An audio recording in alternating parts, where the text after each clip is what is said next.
Tangon barrage Thakurgaon সদর উপজেলার রুইহার Rajagaon union পরিষদের ৬ নং ওয়ার্ডের চাপাতি গ্রামে অবস্থিত,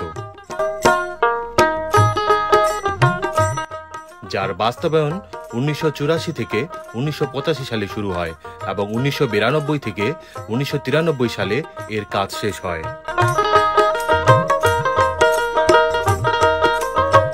প্রকল্পটির উদ্দেশ্য ছিল ওই এলাকার আমন মৌসুমে সেচ সুবিধা প্রদান। টাঙ্গন নদী বাংলাদেশ ভারতের মধ্য দিয়ে সমানভাবে প্রবাহিত। এটি একটি আন্তঃসীমান্ত নদী। নদীটি ভারতের পশ্চিমবঙ্গ থেকে বাংলাদেশে প্রবেশ করেছে। টাঙ্গন নদী পূর্ণভবা নদীর একটি উপনদী।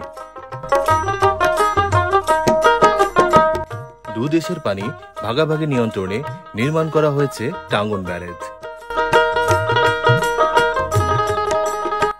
ঠাকুরগাঁও শহর থেকে টাঙ্গন ব্যারেজের দূরত্ব মাত্র ১৯ কিলোমিটার।